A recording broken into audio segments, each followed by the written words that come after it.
Let's begin with chapter 8 of Debraj.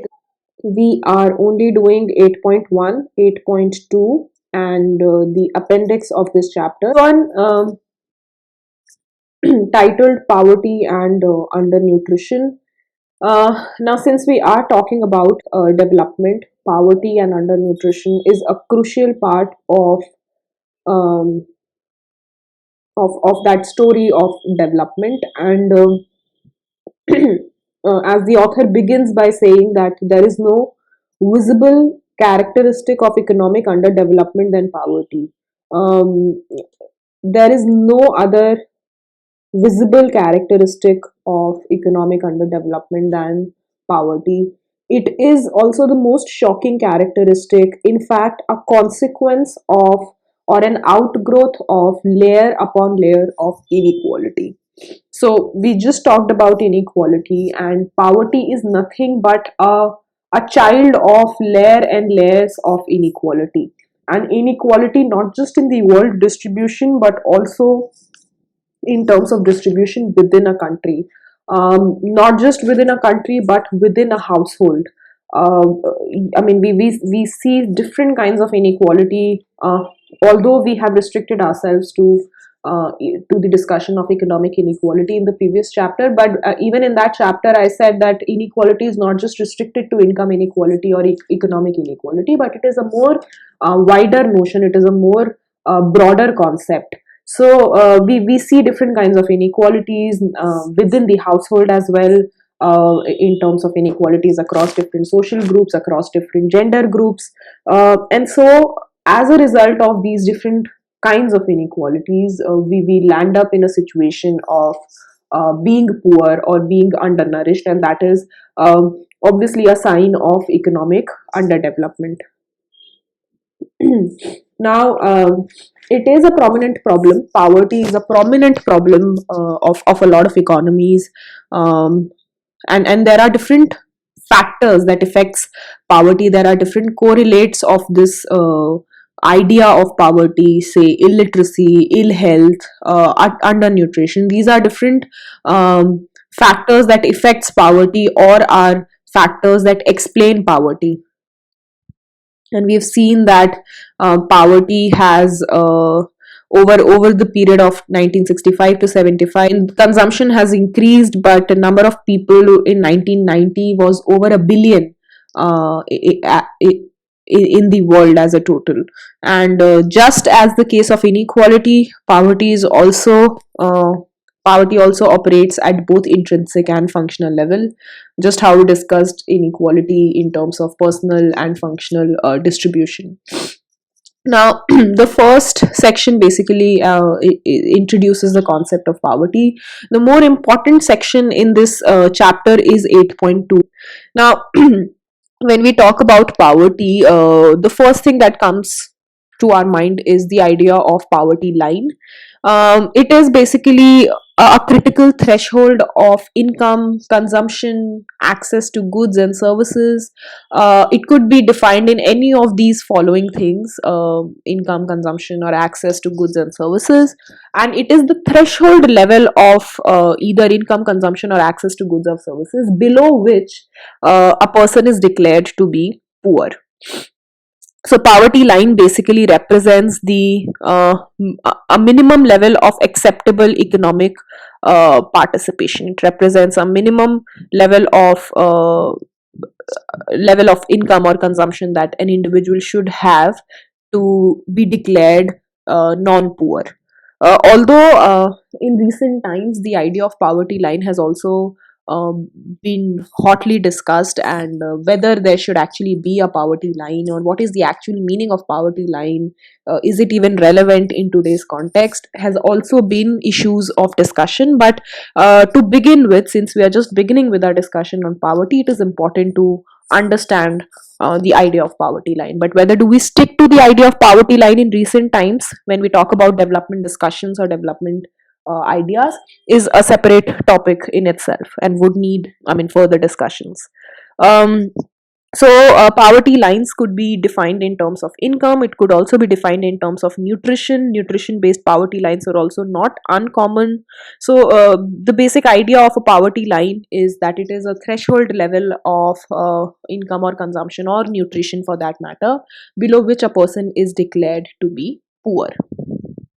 Now, some concepts, some aspects that we need to keep in mind when we talk about poverty and measures of poverty. The first one is that when we talk about a threshold level of income or consumption, is it the overall expenditure, or is it the item by item consumption that we are really talking about? So the first section talks about whether should we declare a person to be poor when her actual observed consumption basket falls below a certain prescribed threshold, or when her expenditure falls below the minimum required to obtain these consumption standards. So when we classify someone as a poor person, what should matter the most? Is it the actual consumption that the person is making? So say hypothetically I say that consuming 10 units of product A, if the threshold level that I am defining for any poverty line is say 10 units of product A, and I'm saying that if someone consumes 10 units of product A, then if someone consumes 10 units or more than 10 units of product A, then he or she will be considered non-poor. If the person consumes less than that, then he or she will be considered poor. Now what really is a question here in this subsection is that whether it is important to know that this person consumed how many units of that product, or what is the level of income of this person. So say to consume 10 units of this commodity, you need to at least have 100 rupees in your pocket. um, so that is the minimum level of income that you would require to consume 10 units of that product. Now the question is that when we classify a person as poor, should we look at how much income he has, or should we look at his actual consumption basket? Which should matter the most to measure poverty or to classify a person as poor and non-poor? Because it is possible for a person to have say 100 rupees in his or her pocket but still not consume 10 units of product A. So when we talk about nutrition based poverty lines, these poverty lines are basically estimated in terms of the amount of money or amount of income that you should have to consume so and so amount of calories. So say you say that this is the level of amount of calories that a person should consume to be classified as non poor, and then you find a monetary equivalent of that amount of calories. Now the question in this section that is being highlighted is that should we look at how much did he consume, or should we look at the level of income that he has which is sufficient to consume so and so level of calories. And why is this a concern is because say you have 100 rupees in your pocket but you still don't consume the amount of calories that you should consume to be called as non-poor. And why that is true is because when you talk about elasticities, and when you specifically talk about nutrient elasticities, they may not always be increasing with the levels of income. The income nutrient elasticities may not always be positive, meaning that as you get more and more income, as you become richer and richer, it is possible that you may not consume the most nutritious food. So income is not correlated with increase in nutrition levels, and that is not a certain relationship. We have an unambiguous, we have we don't really know whether with the level of income nutrition levels will unambiguously rise. There's no certain relationship. So with that context, it becomes important to ask whether should we measure income that a person has, or should we measure his actual consumption basket to call this person as poor or non-poor. But the problem here is that we might, from this discussion we might say that it is important to look at um, what the person is actually consuming, rather than looking at how much income he has, or whether the income that he has is sufficient to consume what he should consume. We should rather be looking at what really is his consumption basket. The problem here is that we do not really have data. We most commonly have data on income values. So that is the reason why we also have poverty lines in terms of expenditure or income. But definitely, if we try and think about it, then it makes sense to look at the actual consumption rather than just looking at the expenditure. The second point is absolute or relative. Um, Now, when we talk about measuring poverty, should it be measured in terms of some absolute level, or should it be relative to other people in the community? Now, poverty could definitely be defined differently in different communities in different countries. A poor person in US could look absolutely different from a poor person in, say, South Africa. So, and having said that, we do not really mean that we can't really say that, I mean, there has to be some common, some universal notion of poverty that is absolute to all, to everybody across communities, across regions. So there has to be a certain balance of absolute and relativeness in the notions of poverty. Different communities could have different sense of poverty. So maybe minimal standards of leisure, or access to scientific education, ownership of private means of transportation. These could be important factors in one community, maybe not as important factors in another community. In some societies, maybe ownership of a television may be deemed socially necessary for living a full life, while in others it may not be. So that relativeness in terms of defining poverty will always be there, because I mean, different communities could consider different aspects uh, as defining poverty. So definitely that relativeness will be there. But having said that, we have to incorporate notions of basic needs as absolute notions of poverty. So you have to have a minimal standard of living, be able to function in a society properly, and that has to be kept in mind. So say I suppose I say that in a society, I define poverty as the number of people who have less than 50% of the total average income in the society. Now, this could work well for the definition of inequality, but this will not work well for the definition of poverty, because it is possible that this entire economy, the average of this entire economy is so less that that doesn't satisfy the basic needs of a human, of a person. So we can't define poverty as I mean, as the share of income that a person holds, but it has to have that absolute sense as well. So suppose a country has income level, say an income level of 100, and we are saying that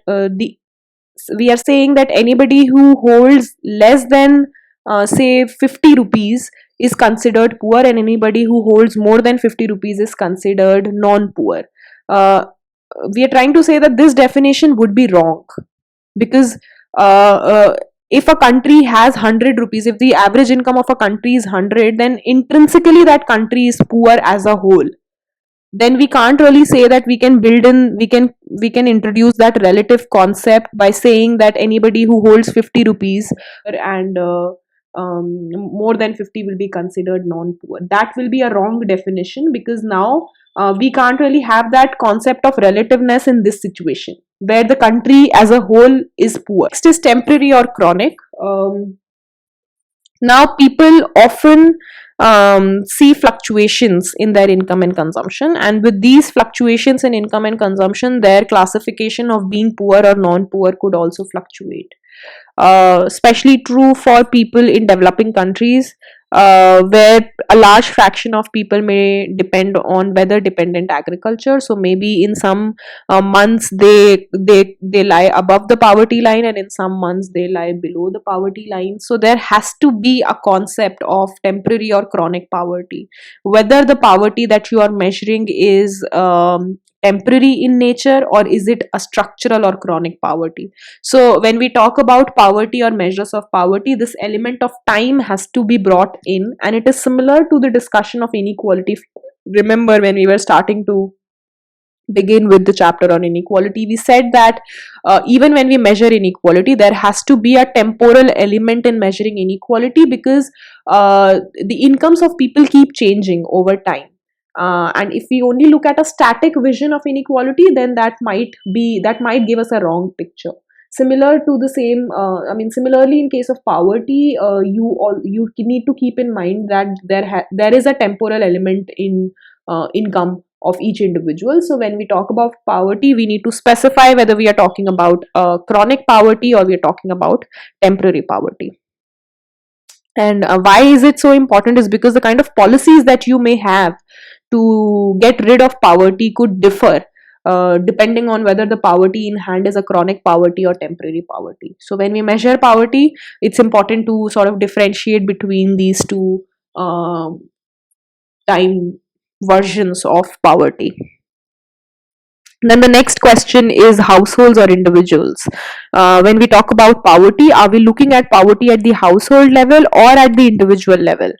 Um, we know that even if a household is considered non-poor, it is still possible that different individuals in the same household may have different access to say income or goods or services. So there could be differences within the households as well. It's possible that the allocation of expenditure within the households is skewed. So some people may not get the level of income or the level of consumption may not be equally distributed across each member within the household. The affected victims could either be females or elderly. And it's important to then bring in this aspect of at what level should we measure poverty. Should we say that a household is poor, or should we say that an individual is poor? Because when we say that a household is poor or a household is non-poor, then it might also hide poverty at individual levels. Point here is that why a poverty line anyway? As I said, that the discussion of poverty line, the discussion of the existence of poverty line is in question. Whether should we really have a poverty line, the notion of poverty line is questionable, because what we are really saying when we talk about poverty line is that there is some measure, there is some line, that anybody who's below this line will be called poor, and anybody who's above this line will be called non-poor. But if you try and think about it for some time, you will understand that really isn't true. I mean, say you have a poverty line of 100 rupees, so anybody who has 101 rupee will be called as non-poor, and anybody who has 99 rupees will be called poor. That's actually, I mean, in a way, at the margin of this poverty line, there could still be people who are above the poverty line but are still actually poor in a lot of ways. So whether should we really have poverty line is questionable.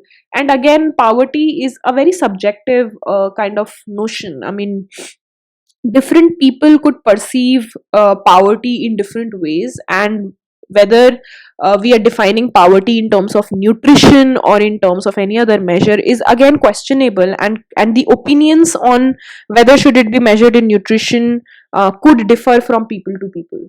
So the existence of poverty line is in question. Whether should we really have this idea of poverty line, because they are nothing but they are just approximations to a minimum level of living that a person should have, but it is still a blurry picture. It doesn't give you clarity on what is the reality on poverty. How do we measure poverty? Then it's not as detailed as the measures of inequality, but we do get some idea of the possible measures of poverty in this section. We are denoting incomes by I and we are denoting income by Y, and I and J refers to the individuals. P refers to the poverty line, and M refers to the mean income of the economy. Now, one measure that comes to mind is simply count the number of people who are below the poverty line. And that is the first measure of poverty, which is also called as the head count ratio, which basically just tells you the fraction of the total population who's below the poverty line. So HCR, the head count ratio, is written as this. HC represents the head count, meaning number of individuals I such that yi is less than p. So anybody who's below the poverty line, you count the number of people, say this is the poverty line p, and the number of people below the poverty line will represent this numerator here HC, and n represents the total population. So it is basically the fraction of the total population that lies below the poverty line. Again, we begin with the very crude measures. So this is a crude measure because it just gives you a very broader picture of poverty. It just tells you that this is the fraction, this is the percentage of the total population who's below the poverty line, or who's poor. But it fails to tell you the extent to which the individual income falls below the poverty line. What is the exact extent of the poverty? So I mean, you can have say 1,000 people below the poverty line, but are these 1,000 people close to the poverty line? Are they lying somewhere here, or are they quite far apart from the poverty line? Are they lying here, or are they closer to these or to this line of poverty? So that becomes important to again understand, because that tells you how what is the extent of poverty in your economy. And as said before, that poverty is not a 0-1 concept. It is not that you are poor, so your treatment should be same as anybody else who is poor. The kind of poverty that you are in is also important, and the kind of policy that, or the kind of treatment that you would get, if depends on the extent of poverty. Say you have a person who's just below the poverty line, who's just here, say poverty line is 100, and a person who has 99 is will also be coined as a poor person, and a person who has say 20 will also be coined as poor. But when we look at these two people, the kind of policies that we might have for both these peoples could be absolutely different. So it is not just important to count the number of people who are poor, but also look at what is the extent of poverty in the economy. And headcount ratio in that sense becomes a vague measure, becomes it also sometimes is a misleading measure, because a lot of times when as a policy maker you try to show that that you have really been working on poverty, you intend to use this measure of headcount ratio, and a lot of people who may not have that technical bent to understand these situations, they might feel that yes, the economy has been working well and the poverty is actually improving. If you are really just using headcount ratio as the measure to understand poverty, then that is misleading, because what is possible is that say a policy maker uh, wants to improve or wants to show that there has been an improvement in poverty, will work around headcount ratio by bringing these people who are the closest to the poverty line above the poverty line. So say you have some people who are just below the poverty line, and as a policy maker or as the government, you would want to show that you have really worked hard on this issue of poverty in your economy, and what you would really do is that you will provide some monetary assistance or some kind of policies to specifically these people, so that because these are the easiest people to push above the poverty line, they are the easiest people as compared to people who are further below the poverty line. So you have some people further below the poverty line, you would require more efforts to bring these people out of poverty, but it is easier to bring these people out of poverty who are at the margin of the poverty line. So any wise I mean, wise in the sense of politics. Say some, if some government is insecure about its position, which is a lot of times often true in a democratic setup where you have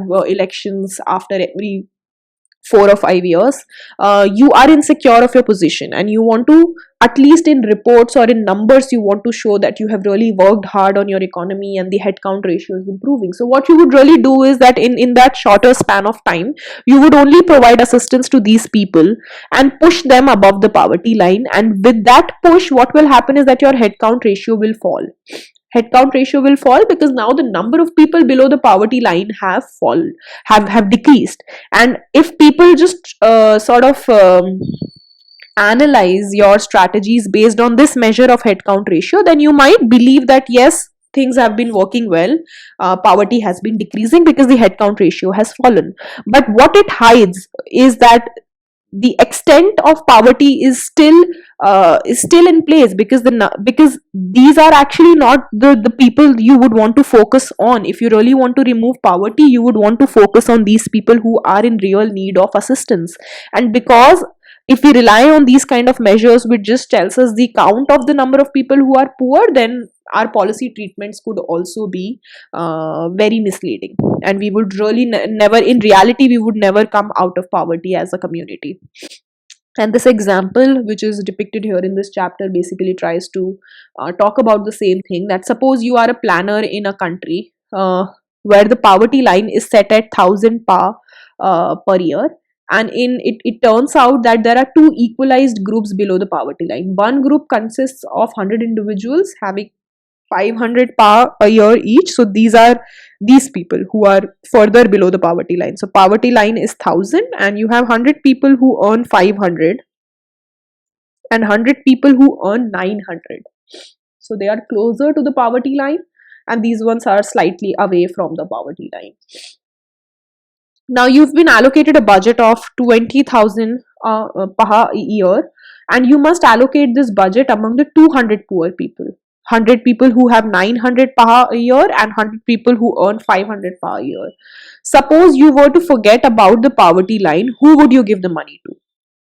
I mean, if you really didn't have to worry about bringing the people above the poverty line, then who would you want to give the money to? To, as a benevolent government, you would want to give it to the people who are in much greater need of this money. So you will give it to people who earn 500 per year. But now suppose that you are firmly told by the president of this country to use the money optimally and increase the decrease the headcount in the economy. Then who would you give the money to? So if you had to improve the headcount ratio, and if you had to show that you have used your funds properly, and you have that usage has also led to reduction in poverty, then you would give it to the people who are earning 900 a year, and because they are easier to push above the poverty line. So again, I mean, this sort of should raise questions in your head as well, that the idea of poverty line in this situation is also looks dismal, because I mean, because there is an idea of poverty line here, and we want to push people above the poverty line, we are sort of that sort of leads us to misallocation of funds. And also because relying on measures like headcount ratio um, could be misleading, because again that leads to misallocation of funds. We are not really working on actual poverty, we are just sort of showing in numbers that we are working on poverty. So when we analyze measures such as headcount ratio, that has to be analyzed with greater caution, because you know what you are measuring. You are just looking at number of people who are poor. You are not looking at the extent of poverty. Is a very crude measure of poverty, and looking at this measure could actually lead to bad policies. All right, so what is the other possible measures of poverty that could give you a truer picture, or a better picture of the extent of poverty? Are the following two measures, which is poverty gap ratio and income gap ratio. So what is the poverty gap ratio? It is defined as the ratio of the average of income needed to get all the poor people to the poverty line divided by the mean income of the society. So basically now, instead of counting number of people below the poverty line, what we are saying is that this is the poverty line, and you have some people here and some people slightly away from the poverty line. We are looking at the level of incomes of these people and looking at the difference of the income that these people would need to come to the poverty line.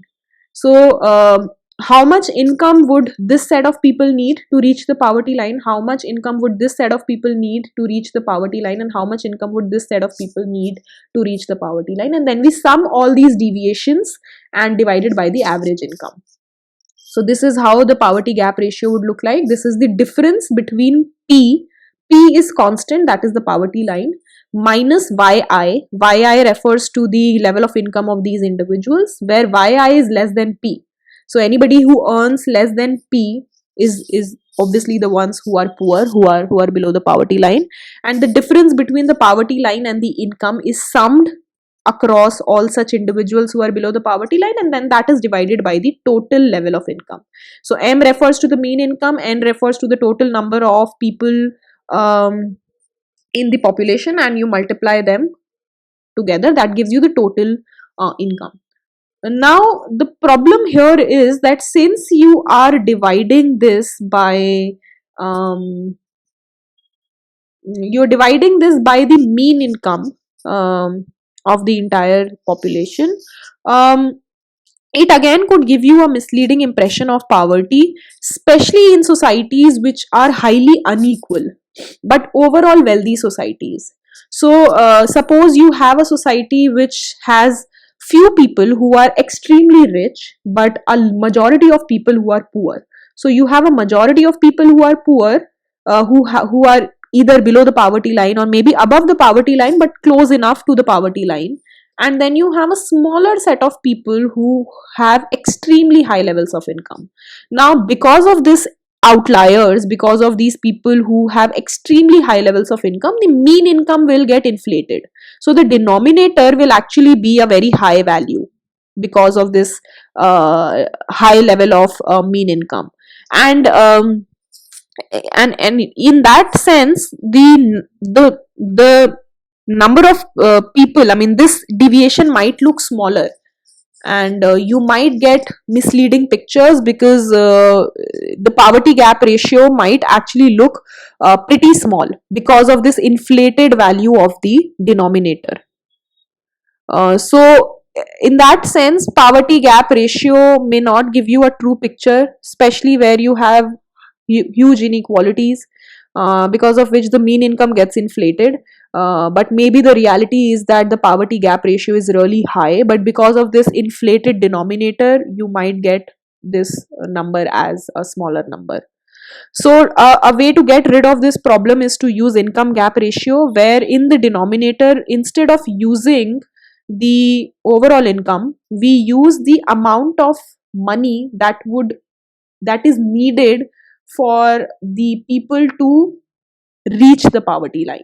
So instead of taking the overall level of income, what we take here is the uh, total income required to bring all poor people to the poverty line. So the numerator stays the same, deviation of incomes of poor incomes from the poverty line, but now in the denominator you have poverty line into head count. इसका क्या मतलब है, that if poverty line is 100, that is the money that each individual needs to have to be able to called as a non poor, and the number of people who need this level of income. So this will then tell you the total amount of money or total amount of income that is required by the poor people to reach the poverty line. And then as a percentage, now this ratio will make much more sense and give you a nicer image of the reality, because now you're not taking into consideration the total income, you are taking into consideration the income that is necessary, that is required for the poor community to reach the poverty line. Note that these two ratios of poverty gap and income gap, they do not suffer from the kind of policy distortions as the headcount ratio, because now you are not looking at the number of people, but you are looking at the income gap. So you are looking at P minus YI. So any kind of policies, if there is a reduction in income gap ratio, that should mean that the P minus YI deviation is decreasing, right? You can still get misleading results from the poverty gap ratio. As I said, that if suppose the denominator is highly inflated because of higher inequalities, then you might get the value of poverty gap ratio as a falling number. I mean, you might get a decreasing trend, not because the actual numerator is decreasing, but because the denominator is increasing. So then poverty gap ratio could still give you misleading pictures, and you might want to introspect further and see what is the effect that is bringing poverty gap ratio down. But if you just look at income gap ratio, then if income gap ratio is decreasing, then that certainly signifies that there is a reduction in the numerator value, or a reduction in the poverty gaps, and it is nowhere close to the kind of results you would get from the headcount ratio.